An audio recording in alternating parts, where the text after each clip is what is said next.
Well, good afternoon. Mr. President, welcome back to Pittsburgh. We're so glad to have you here. A year ago, almost to the day, I was with you at Butler, and I witnessed your strength and your courage on that day, and Dean and I are beyond grateful that you're here safely with us, and we are honored and thrilled to have you back in town. The town we're proud to call home at such an historic time for our great Commonwealth and for our nation. In your first term, you famously promised you were elected to represent the citizens of Pittsburgh, not Paris. And today you're once again making good on that promise. And what's happening here today is absolutely historic. Your visit and your leadership has catalyzed $90 billion of investment in energy and AI revolution in Pennsylvania. $90 billion.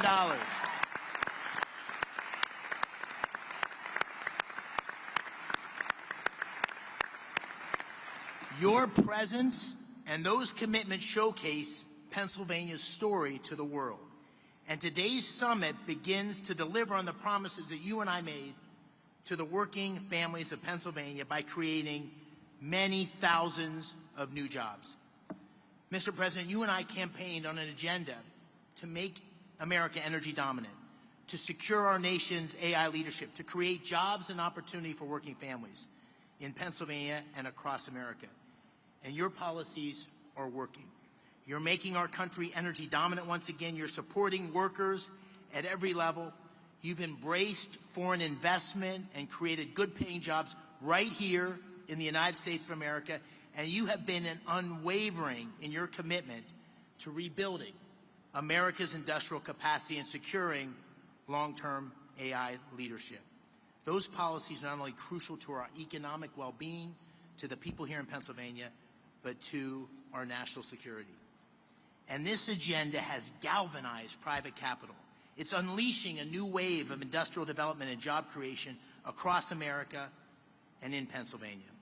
And I just want to say I'm so thankful to you, but also to your incredible team, Secretary Lutnick, Secretary Bessent, Secretary Burgum, Secretary Wright, David Sachs. We have had such incredible leadership and support from your team. Before we talk about those commitments here, and what Pennsylvania workers, I know you want to say a few words. And so I'd like to say, ladies and gentlemen, it's my honor to introduce the 45th and the 47th President of the United States of America, Donald J. Trump. Thank you. Thank you. Thank you very much.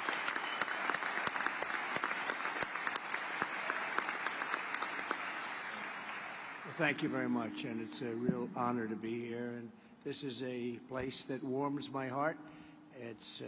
We did very well in this state, as you know, 3 times actually, and it's been a tremendous experience. I went to school here, I went to college here, and got to know it very well. And the people are the greatest people on earth, so it's a real honor to be here. And I have to say about David and Dina, they had the toughest race there was. I said, this is going to be a tough one. And every campaign stop that I made, we had lots of people, tens of thousands would be a small crowd. And I'd invite David, and he'd get up and do a fantastic job. And it all worked out, but he won a race that was really not doable, I think. His opponent was here for a long time, and his father was there for about 50 years at least total. And those people aren't easy to beat, but you beat them. So I just want to congratulate you. That's amazing. And he wouldn't have done it without Dina, that I can tell you. We know Dina. Anybody that knows Dina knows exactly what I'm saying. And, you know, he mentioned Butler, but what nobody really talks too much about because they didn't see the order, but I actually looked down to the right before that thing happened, and I said, oh, there's David McCormick. He's running for the Senate. David, come on up. And there was so many people, there was a little problem he had coming up because I said, look, just do it later. And then about a minute later, so, you know, if you would have come up, I don't know what the hell would have happened, right? It worked out better this way, right? Exactly. I don't know if he would have been around, but other than that, let's take I want to take full credit for that. I said, no, don't bother, we'll do it later. So if I didn't say that, who knows?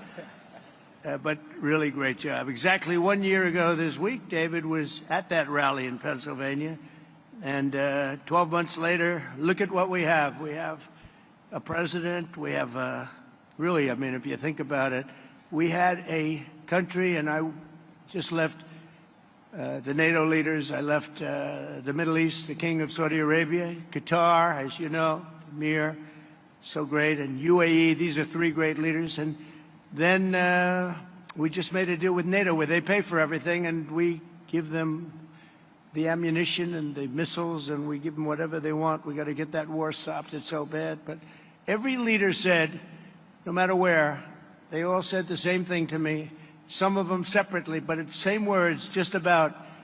They said, it's amazing. 1 year ago, you had a dead country. We were dead. We didn't think you could ever come back. And now, today, you have the hottest country anywhere in the world. It's true. It's true. So we're back in Pittsburgh to announce the largest package of investments in the history of the Commonwealth of Pennsylvania, and it's not even close. I don't imagine it's too close. I don't think second is too close. That's a big statement. This afternoon, 20 leading technology and energy companies are announcing more than $92 billion of investments in Pennsylvania. And if you want, we could probably get them up. Let's talk to them right now. But this is a really triumphant day for the people of the Commonwealth and for the United States of America. We're doing things that nobody ever thought possible. As of about a month and a half ago, when we came back from the Middle East, we came back with $5.1 trillion of investments from the three countries that I mentioned, and they're great people, great leaders of those countries. But we came back with many, many planes that they are going to build through Boeing. They came back with a package of goods that were, nobody's seen. I don't think anybody's seen. $5.1 trillion. And we are now at about 16, think of this, $16 trillion. And we're at a little bit less than 6 months, but really we're probably at 3 months because it took me a little time to get started, right? So in 3.5, 4 months, let's say, we have about $16 trillion. There's never been anything like that in history. You can go for years and they didn't have numbers like that. And if you look at the last administration, you had negative numbers. You didn't have positive numbers. You're going in the wrong direction. But we have the hottest country, and we're going to keep it that way. Today's commitments are ensuring that the future is going to be designed, built, and made right here in Pennsylvania and right here in Pittsburgh, and I have to say right here in the United States of America.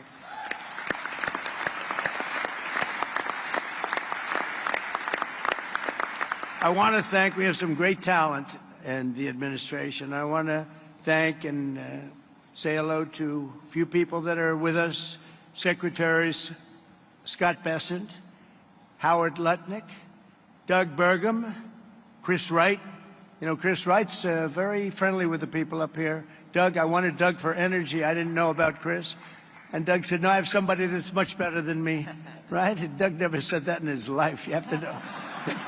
I said, this guy must be very good, but what a team they are. We have one controls the land and one controls the energy, but it was sort of intertwined. So we put them together, right? We never even discussed who's supposed to be the leader of the pack, but boy, it was one instruction: drill, baby, drill, right? And they are drilling. They are drilling. We have the EPA administrator, probably, I must say this, Doug, I hate to say it, Chris and Doug and all of you guys, the most important man on the dais today is Lee Zeldin.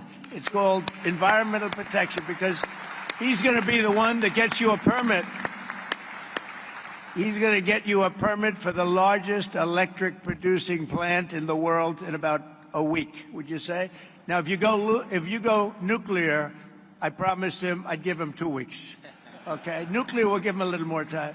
But the biggest problem we've had is it takes years and years to get permits, and he really is. He's a phenomenal guy, and his history He's a great lawyer, great congressman, in a race that was, according to most, unwinnable, almost won for governor, just missed it by a few points. And he's really fantastic. But he's essentially the Environmental Protection Agency, the top man, and he's got things rocking, and already they're building plants and they have their permits. These are permits that would have taken you literally 10 years to get, or I would really say 10 years before they voted against you, because that's really what was happening, and it's crazy all over the country. But we're freeing it up, and he really is going to be able to produce. And I'm looking at the numbers of China, where they're producing a lot of electric. Well, they only have one man they have to worry about, our friend, right, President Xi. He can do that by himself. I don't know if I can. Do I have the right to overrule you? Maybe. I don't know. Probably I do, but I won't have to. But so he has one man, and we have one man. The one man is sitting right there. We appreciate you doing an amazing job. They're building plants already, and they're building plants, and they have already their permits. And I have to brag just for a second, because when I first heard about AI, it's not my thing. Although my uncle was at MIT, one of the great professors, 51 years, whatever. He was the longest-serving professor in the history of MIT, 3 degrees in nuclear, chemical, and math. That's a smart man. Kaczynski was one of his students. Do you know who Kaczynski was? There's very little difference between a madman and a genius. But Kaczynski, I said, what kind of a student was he, Uncle John, Dr. John Trump? He said, what kind of a student? And then he said, seriously good. He said he'd go around correcting everybody, but it didn't work out too well for him. Didn't work out too well, but it's interesting in life. But I will say this, that we have the greatest brains, we have the greatest power, and we are going to have more electric. I said to some of the guys coming in, they wanted to hook up to the grid. I spoke to Mark and Jeff and a lot of people, and they said, well, we want to know about the electric, because I was told we'll need from David, you're the first one that told me. That's why I hired him, because I said he told me something I didn't know.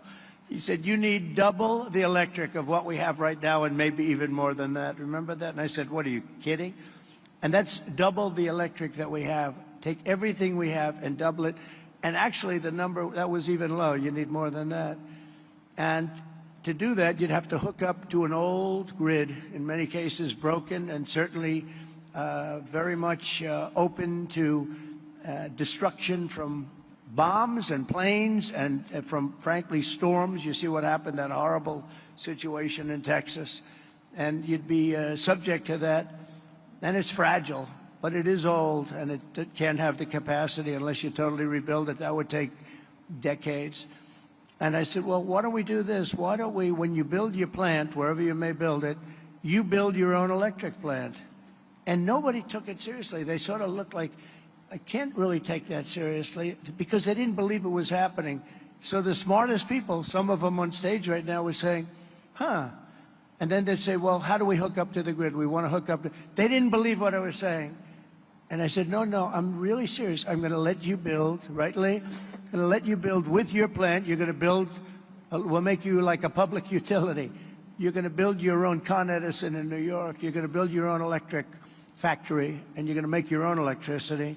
So this way you can have a great plant. And what you'll do is, if you have excess, you can sell it back into the grid. You'll even make money from the electric business, because these guys do know how to make money. They'll end up doing things that will be shocking. And you're going to make your own plant. So when I looked at the numbers before, I saw a board outside, and it showed how much electricity China's making. Well, we just started. But we're going to actually end up doing more than them, and it's going to be done privately, and you're going to own your own electric plants. And they'll be powered by maybe nuclear, maybe gas, maybe coal. You know, we brought coal back in. They won't be powered by wind, because it doesn't work. I hate to say, it just doesn't work. It's rather intermittent. You don't want it. It causes a lot of problems. But we have every form of fuel that you want to use for your plant. And you'll build a plant, you'll build your electric, and this way you have no excuses, because I didn't want to be the one that said, listen, we're trying to build that grid in 10 years from now, and you wouldn't be able to open. You're going to build it with your own plants. And so people heard that. They couldn't believe it, and finally now they believe it, because we have a couple that are already started, and they're building their electric plants along with their separate plant. And in fact, some of them are building the electric plant inside of their main building. So it's really exciting to see. But I was very proud of that, actually. White House AI czar David Sachs. David, thank you very much. Great job. David interviewed me on his podcast about, what's that now, 2 years ago or something in San Francisco, and I said, this guy's very smart. If I pull this sucker off, I'm going to probably hire him in some form. I got to get him in. But you've been doing great. Thank you, David, very much. Director of the Office of Science and Technology Policy, Michael Kratsios. Michael, thank you. Thank you, Michael. Thank you, Michael. Good job. They tell me you're doing great. Thank you very much. As well as State Senate President Pro Tem Kim Ward. Kim, thank you. Kim, good job. Kim's very happy right now. State Senate Majority Leader Joe Pittman. Joe, thank you. And State Senator Greg Rothman. Thank you very much, Greg. Thank you. I also want to recognize your great congressmen. These are friends. These are warriors. They just passed the great, big, beautiful. See, I add the word great. I like to say because the really was really supposed to be great, big, beautiful. They call it the big, beautiful. But I had great. They took the word great out. I was on a show called To Face the Nation or something like that. Ladies and gentlemen, To Face the Nation.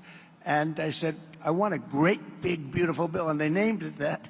And it really is. It was supposed to be 7 bills. Could have been 2 or 3, but it was supposed to be originally 7. I said, let's put them all together. And if you put them all together, there's going to be something for everybody. And that's what happened. And we got it passed. And Republicans did it. We didn't get one Democrat vote. Think of it. The biggest tax cut in history, and we didn't get a Democrat vote. And so many other things. No tax on tips. No tax on Social Security. No tax on overtime. But the biggest tax cut in the history of our country, you got that. Also, the biggest deduction, you know, you have a 10-year period. Last time we had a 1-year period. Now you have a 10-year period. And that's what made the first one. We had the most successful economy in the history of our country during my first term. And we passed a bill, but that bill, honestly, as good as it was nothing compared to this one. And the biggest thing and the biggest reason for the success was the deduction. And you're allowed to do it. And this time we're including structure, so you're able to deduct those big structures that you're building. So nobody thought that was even possible. But I want to introduce the people that did it. Dan Muser is here. Where's Dan? Dan, you? Oh, they're in Washington working on our next bill. Good. They shouldn't be here. Now I don't have to mention their names, you know. Although they're watching on television, I guarantee. Oh, that's right. They're working on our next one, which is coming for a vote, I think, on Friday. Wow, I'm impressed. But JT, GT Thompson, Lloyd Schmucker, John Joyce, Mike Kelly, Scott Perry, Rob Bresnahan, all terrific people, and Guy Reschenthaler. These are great people. They're warriors. They fought with us. They voted with us. We only had 2 negative votes. I didn't invite those 2 guys to anything. We had a guy named Rand Paul Jr. He's known as Rand Paul Jr. in the House. He always votes no. And we had somebody else. I did him a big favor, and I said, well, he's not going to, sir, I don't think so-and-so is going to vote. I won't mention his name. And I said, no, he's going to vote because I did him a very big favor, very personal favor, as big as you can get, having to do with death and life. But having to do, no, he's going to vote. Don't worry about it. Okay, sir, if you tell me, but I don't think we're going to get his vote. Don't worry about it, I said. I know what I'm talking about. Don't worry about it. And sure as hell, he voted against us. And I said another one down, another great move by Trump. Anyway, so much for favors. You know, it's welcome to the world of politics, right? Right, David? We know about that. But we're here today because we believe that America's destiny is to dominate every industry and be the first in every technology. And that includes being the world's #1 superpower in artificial intelligence. And we are way ahead of China, I have to say. We're way ahead of China, and the plants are starting up, the construction's starting up. And did you notice that 2 days ago they just announced that they had a budget surplus of $25 billion in this country? Right, Howard? They never saw anything like that. Everyone would say, where did that? That's been like decades, $25 billion, and that's peanuts compared to what it's. And it's good business practices. The tariffs are coming in by the hundreds of billions of dollars, and they're really at the infant stage right now. It's only on cars and steel, mostly, and the rest is starting to kick in. We just made a deal today, a big one with Indonesia, a great deal, and they've opened up Indonesia fully. You know, Indonesia really has great copper, very, very powerful copper, but they have a lot of things, and we have full access to Indonesia. We'll soon be announcing probably, if we do, we do. If we don't, that's okay too. I don't mind, because I'm very happy with the letters that we send out that you'll be paying X%. I almost like it better if you want to know the truth. But Scott and Howard, they like to go the old-fashioned way. Let's work hard to make a deal. I don't know. There's something about pay us 35% of everything, and we're very happy. But I think India is going to open up, and a lot of countries are going to open up. And some that don't, they'll just be paying a very substantial tariff, but peanuts compared to what they should be paying. So we have some amazing things. China and other countries are racing to catch up to America, having to do with AI, and we're not going to let them do it. We have the great chips, we have the great everything, and we're going to be fighting them in a very friendly fashion. I have a great relationship with President Xi, and we smile at the back and forth, but we are leading. I heard somebody say before that we're going to try and catch China. We're not catching them, we're leading. And one of the advantages they have is they show the electric that they have it. They're opening up coal-fired plants all over the place, and we're entitled and allowed now to do that too. We took coal, it was taken out of the chain, and coal is actually a very, very powerful. I say you're not allowed to call it coal. You have to call it clean, beautiful coal. You're not allowed, John, to call it just coal, because people don't understand. We call it clean, beautiful coal. But China is, I think they're going to be very far behind. Mark my words, I think they're going to be very far, because we have a lot of places going up right now, and they're all going to be great. And they actually feed off each other. But remaining the world's leader in AI will require an enormous increase in the energy production, and that's taking place, and you're doing it yourself, and a massive build-out of physical infrastructure and the tremendous technology skill that Pennsylvania has. I mean, you have tremendous skill in this state. Today, the Commonwealth is reclaiming its industrial heritage and taking its place at the forefront of the AI technological revolution. And as I said before, it's an expression I used all during the campaign and screamed it out, "We'll drill, baby, drill." And people went crazy. We had big crowds, as you probably heard, biggest ever, biggest in history. The investments being announced this afternoon include more than $56 billion in new energy infrastructure and more than $36 billion in new data center projects. And a lot more than that are going to be announced in the coming weeks, not even months. I think we could say weeks, right, Howard? In the campaign, I promised that I would save the Homer City power plant 50 miles east of here that Joe Biden's Green New Scam forced to shut down. It's a Green New Scam, greatest scam in history, the greatest in history. Well, the auto pen, I think, is a bigger scam, if you want to know the truth. Actually, I do believe that. Today, we're pleased to report that a $15 billion investment from Knighthead Capital Management. Who's here from Knighthead? Well, I'm very impressed with that. $15 billion, that's pretty good. It's a great location, too. Wow, that's very impressive. Thank you very much. That's a big number, huh? It's a big number, and yet it's peanuts relative to what it would get. That's a good job. But the Homer City site is being resurrected as the largest natural gas-fired power plant ever to be built in North America. Is that right, huh? That's fantastic. As another example, Google will be investing billions and billions of dollars to revitalize two major hydropower facilities in Pennsylvania. Congratulations. Say hello to Sergey and Sundar. They've done a pretty good job at Google, I'll tell you. And they have their star right here, so congratulations. That's really fantastic. And under the last year of Biden, China added 11 times as much power generation capacity as did the United States. That's under Biden. That's not under Trump. That's under Sleepy Joe. Under the Trump administration, America's getting back in the game, and we're going to actually be doing more than they do, as I said. And on day one, I ended the Green New scam. I also ended Joe Biden's war on clean, beautiful Pennsylvania coal. Totally ended. Coal has equal, if not greater, status. It's a very powerful. It's a very powerful thing, coal.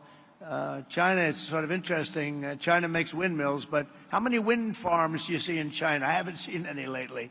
It's sort of crazy. They build the windmills, sell them into our country, sell them all over the world, and they ruin their fields and ruin their valleys. And then you look at China. Where's your wind farm? Well, we have one. We're thinking about one. No, it's the whole thing is crazy. But they use coal, and they're building right now about 52 power plants, all of coal. I signed historic executive orders to expedite construction of brand new nuclear power plants, which is very hot. We've issued an order, as you probably know, 1 month ago, making it very easy and very safe to build nuclear power. And Westinghouse, I know, is represented here, and they're become a whole brand new Westinghouse. Congratulations. It's a great thing you're doing. They were hurt by some very incompetent people. I watched what was going on there, and in the form of regulators, they were really doing a number. Our regulators are the opposite. We'll be very safe, but we're fast and safe, and you're going to get a whole different group of people. But it's announcing plans to build 10 state-of-the-art nuclear reactors in the United States. That's great. Congratulations to Westinghouse. And to further accelerate investment in the industries of tomorrow, 2 weeks ago, we enacted the largest tax cuts in American history when I signed that one big, beautiful bill into law. We're adding to it a little bit, and we're refining it a little bit, all to the positive. And that's why the congressmen, I'll pretend I'm really angry at them, but I would actually be angry at them if they showed up, Lee, right? I'd be much more, if they're here, I would not be happy. The bill allows 100% expensing on all new equipment, something that's never happened before. Factories, research, and as I said before, even structure. To further protect Pennsylvania industry, 2 months ago, I came here to announce my approval of a historic investment deal with Nippon Steel of Japan, to keep U.S. steel right here in Pittsburgh. And we have a great woman here, Selena Zito. She's the writer. She writes on the Rust Belt and the Midwest, really, but the Rust Belt, anything having to do with rust and belt. Where is Selena? Is she around there someplace? Because I'm doing an interview with her in a little while. And I said, do me a favor, let me do the interview after this. This way we can be right on time. Where is Selena? There she is up there. Oh, she's great. You can't be angry at me now, Selena, because I'll be with you. I said, Selena, can we make it after? Otherwise, we're going to keep a lot of money waiting. These people have big money. When I saw the people here, I said, Selena, I'm sorry. I have to delay this. And also, Miss McAdams. Where is Miss McAdams? We're going to do one with her, too. And she's great, with Fox. And she's been fantastic. Stand up. Stand up. Young and smart and vibrant.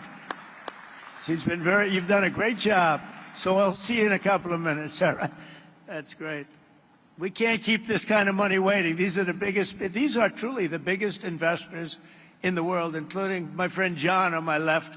But these are the biggest investors in the world. I'm sorry, McAdams, and I'm sorry, Selena. That's the way it works. It's very impressive. But Nippon Steel, and we got it, and we have all sorts of protections because of the fact that U.S. Steel was, you people, years ago, 80 years ago, was the biggest company in the world, most powerful company in the world, and we were very strong. And Nippon's coming in. They're going to be investing $17 billion. They're going to build new plants all over the country using U.S. Steel, and we have the absolute control because we don't want to lose control of that one name. That one name is very important for to the history of this country, and I think Nippon's going to do a fantastic job. And, you know, in some cases, they could take it back to their country. I said to people, because a lot of people said, well, what do you think? Japanese companies coming in. I said, well, you know, when they spend $1 billion in a steel plant, they're not going to put it on a boat and take it away. It's going to be right here with us no matter what. But they are going to do a fantastic job, and they look forward to it, and they're so excited about it. They actually fought very, very hard to get that deal.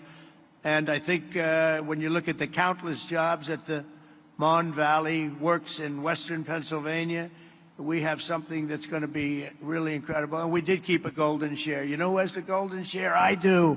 I have the golden. Does everybody know what a golden share? A lot of these people from the Middle East, they don't have to worry about golden shares. But we have a golden share, but Nippon's going to do a fantastic job.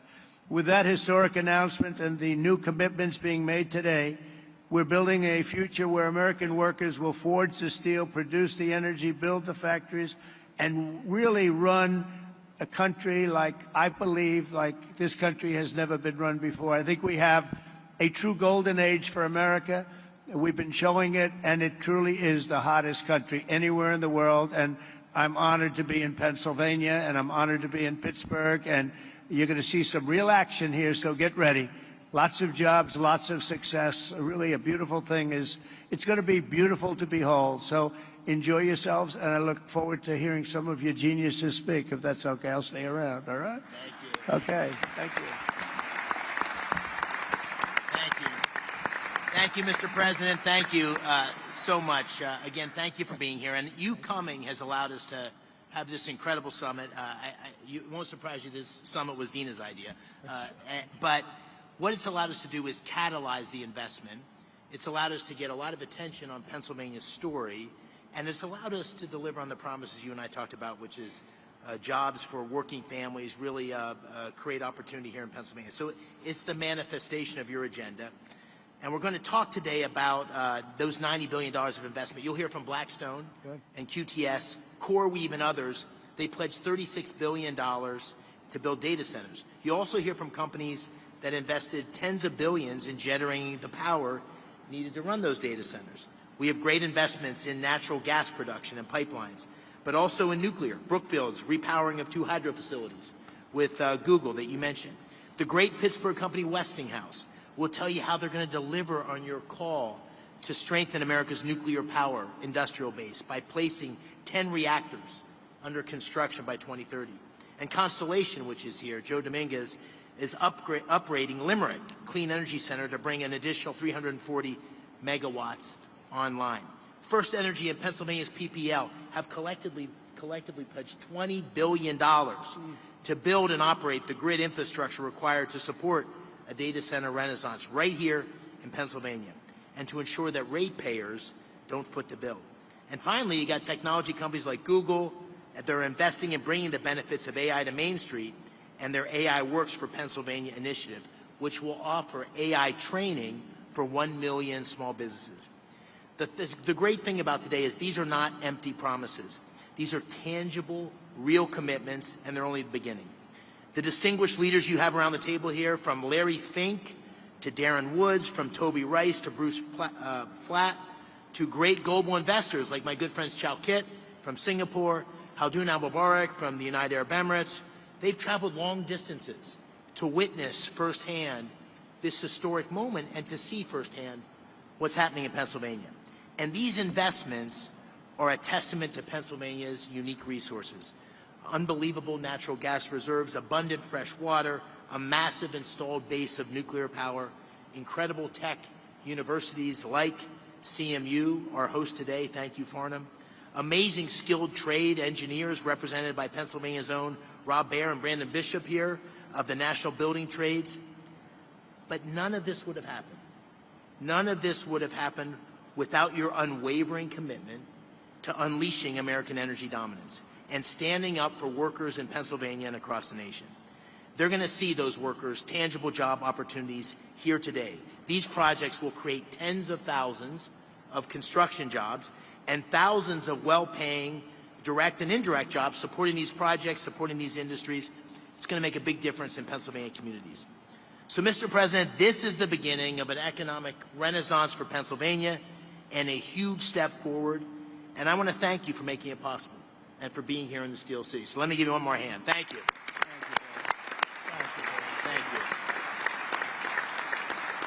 So with that, if it's all right with you, Mr. President, I'm going to call on a handful of the people here and let them tell you a little bit about what they're thinking and why they're investing. I'll start with, to your left, John Gray, President and COO of Blackstone, $25 billion in data center and energy infrastructure in Northeast PA. Thank you, Dave. I want to start by thanking President Trump for recognizing the importance of American leadership in AI innovation. and for prioritizing the physical investment required in digital and energy infrastructure to make this AI revolution possible. We believe this new technology can lead to a manufacturing renaissance in the United States. Generating electrons will spur economic activity and employment growth right here in Pennsylvania. That also leads me to thank Senator McCormick for hosting this terrific summit, with Dina's help, of course. So many important participants from around the globe have come here, including political leaders in Pennsylvania from both sides of the aisle, who all care about making this state and the U.S. successful in this vital area. By the way, I love this state too. I went to college like you here as well. I met my wife here, and it is a great place. I will say that at Blackstone we have enormous investments here, and we're very excited to announce that we're going to make a further $25 billion investment into Pennsylvania's digital and energy infrastructure.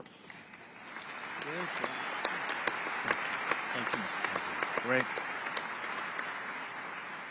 The investment should catalyze over the next 10-plus year a further $60 billion on top of that into the state. Pennsylvania, as you've heard, is uniquely situated as a strategic hub to power the nation's AI objectives. Abundant, low-cost energy, 20% of the country's natural gas production, and by co-locating data centers next to the natural gas, we eliminate the enormous cost and time delays with these projects, which makes us super bullish on this state. America's AI future obviously requires rapid acceleration of data center construction. Our company, QTS, is the largest independent data center developer and operator in the world.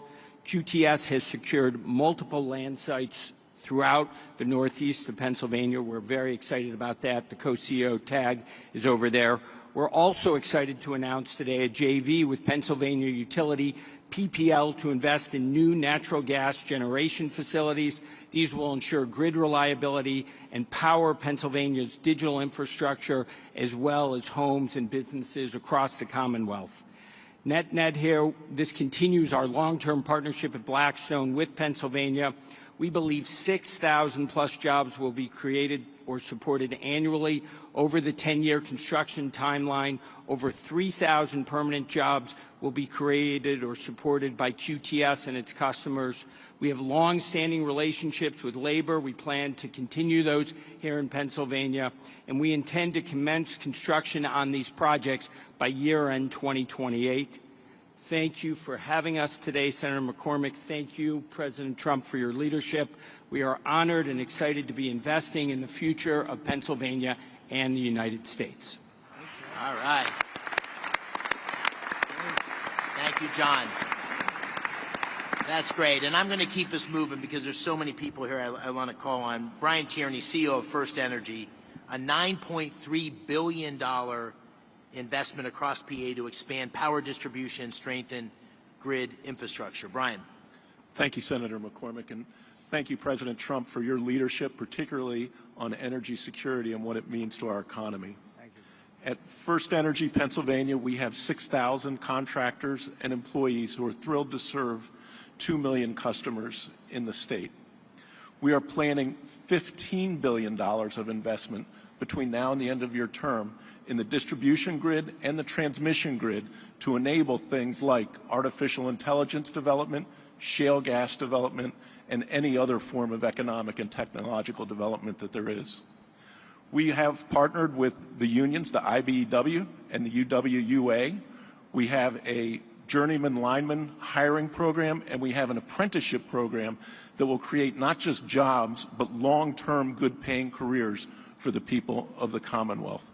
We're thrilled to be making this investment in the grid and infrastructure in the Commonwealth and look forward to working with those around the table to make it happen in the years to come. Thank you. Thank you, Brian. Thank you, Brian. All right. Dan Summer, you know, a Pittsburgh iconic name, Westinghouse, $6 billion. This ties directly to the executive order and your commitment to nuclear power.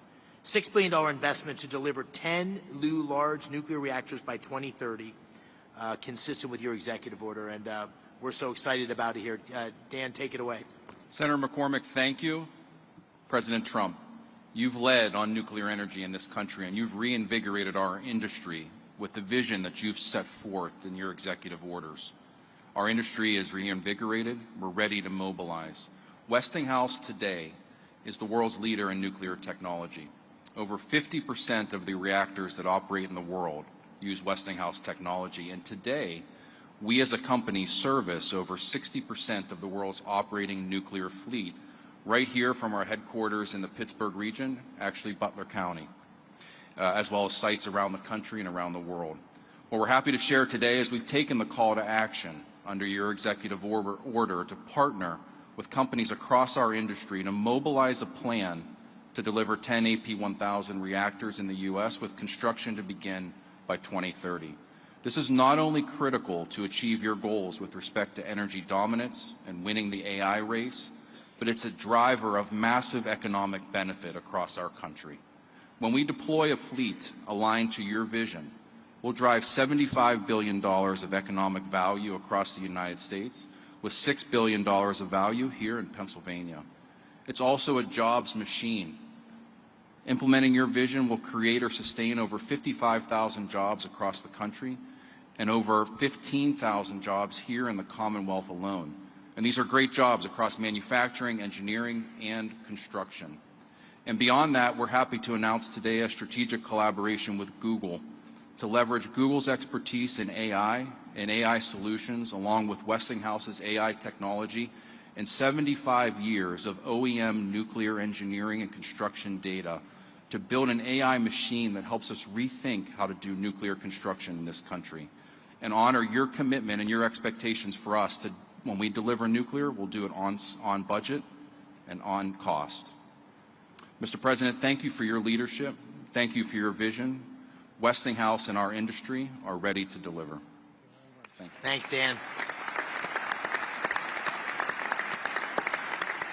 You almost gave the introduction for my good friend Ruth Peratt. Ruth, thank you for being here. And Google is doing a number of things, partnering with Brookfield, which Bruce Flatt is here, great partnership. We're lucky to have them both engaged in Pennsylvania.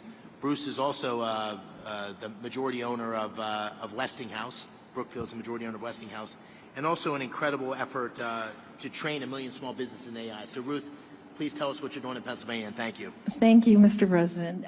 Thank you so much for your leadership, for your clear and urgent direction that our nation invests in AI, in the infrastructure, technology, and energy needed to unlock the extraordinary capabilities and really enable America to continue to lead. And Senator McCormick and Dina, thank you for this extraordinary convening. It really has delivered the energy, no pun intended, that we were striving to achieve here.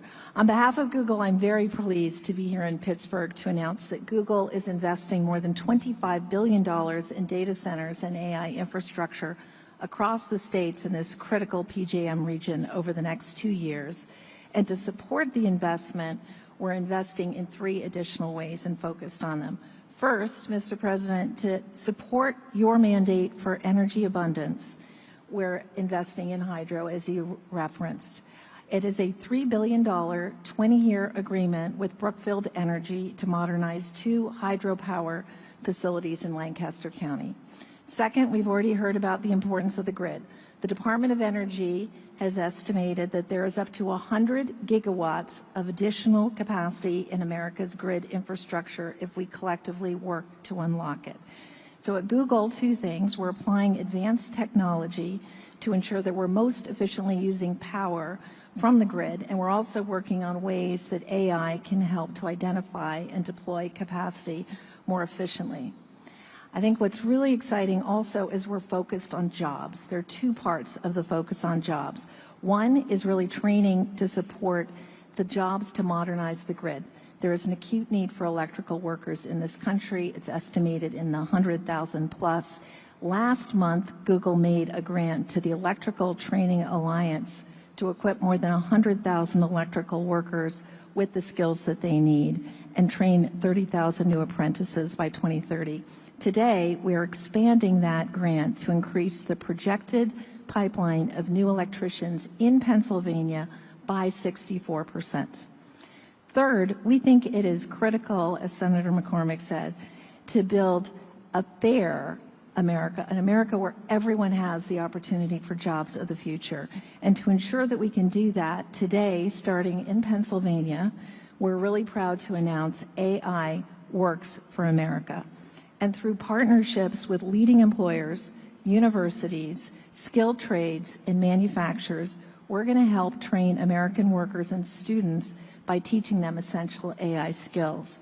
And as part of this, I'm very proud that Google will be offering free AI training to every small business in the Commonwealth of Pennsylvania.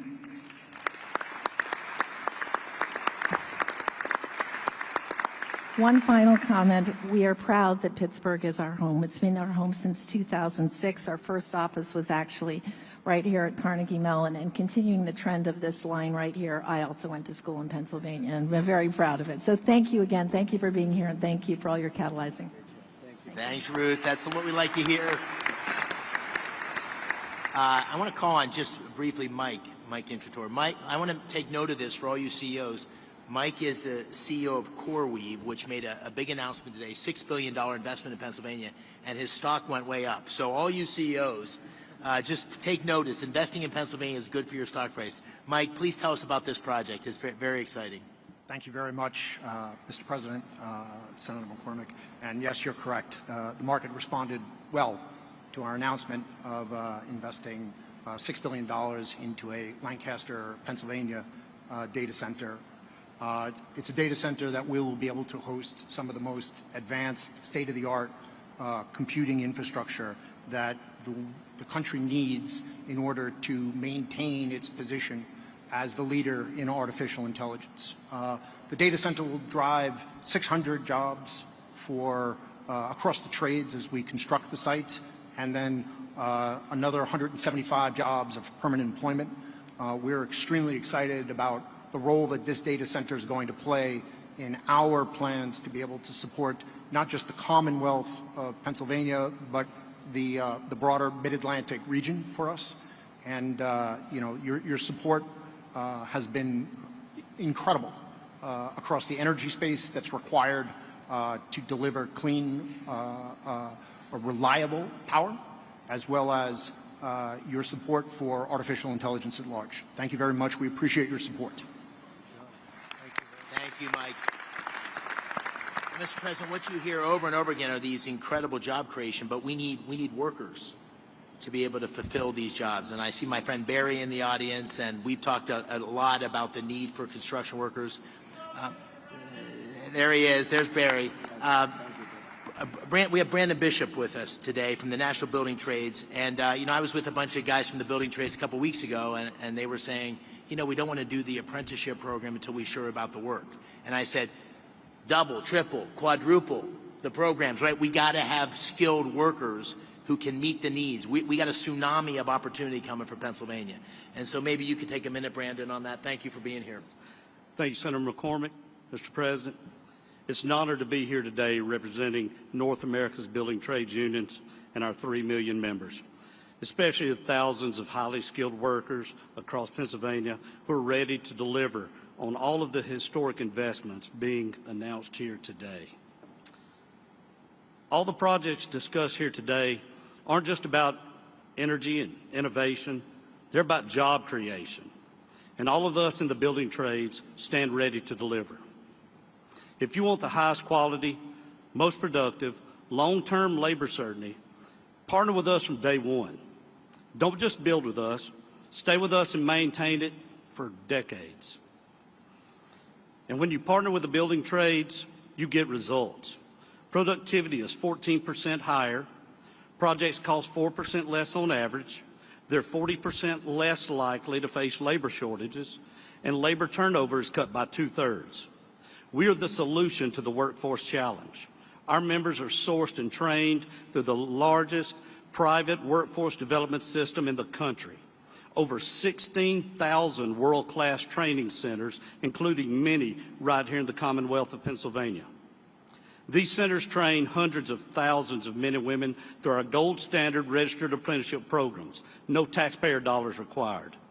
And they don't just lead to jobs, They launch lifelong, middle-class careers with family-sustaining wages, health care, and retirement. So if you're investing in Pennsylvania, let's talk, let's plan, let's partner, because there is no workforce more prepared to build the future and no investment more certain than when you build with us. That's what we do. We build, we maintain, and deliver, all while doing it the best way, safely, on time, on budget, and with the highest quality. Thank you. Thanks, Brandon. I appreciate it. Thank you. All right. So I asked the president. He said I could take the opportunity. We got the A-team here in terms of the cabinet the president put together. So I'd like to do a lightning round and just call on a couple of cabinet members to comment on what's going on in terms of the incredible action and activity at the intersection of the AI revolution, the energy revolution. We got a great team here that's working together. So let me just work my way around the table. Mr. Treasury Secretary Scott Bessent, and then I'll turn to you, Howard, and then you, Chris, and then you, Doug. And Director Zeldin, I'm sorry I didn't mention you before, but I'm so glad you're here. You're doing great things for our country. Thank you. Thank you, Senator. I want to thank President Trump for his leadership. President's laid the foundation for a golden age economy, and it comes just in time to begin America's 250th anniversary celebration. 3 industries will define the future: manufacturing, energy, and technology. Not coincidentally, Pennsylvania is at the forefront of all 3. For more than 2 centuries, the Commonwealth has been the keystone at the top of the American arch, and politically, economically, and technology has played an indispensable role and will continue to do so under President Trump and Senator McCormick's leadership. The Rust Belt is no more. It's a thing of the past. The factories that industrialized America, won World War II, and built our modern infrastructure are firing up again, and new factories are coming online. Taking place along the blue-collar boom is the CapEx boom that we heard about today. And this is just the beginning. This is the 3rd time I've had the privilege of being in the Iron City in less than a year. I was here President Trump's final day on the campaign trail at the auditorium at the Duquesne Arena, and I saw the steel workers there to support him. I was back 3 weeks ago when he announced the Nippon Steel deal at the U.S. Steel plant, and it's an honor to be here with all of you today and see this CapEx boom along with a workers boom. Thank you. Thank you, Mr. Secretary. All right, my good buddy, Secretary Lutnick. Advanced manufacturing, technology lead. Our technology is the best in the world. President Trump is out to unleash that technology to make sure we win the AI race. But he knows that we need energy to drive it. And that's why he campaigned on drill, baby, drill, because we need energy. We need it across the nation, and we need it in Pennsylvania, which has got amazing natural gas resources, incredible. And then we've got to turn that into advanced manufacturing. So those 3 buckets are where we're going, and President Trump is leading the charge on that. And we are very excited. $16 trillion in investment dollars coming into America. So your workers, man, are they going to be busy?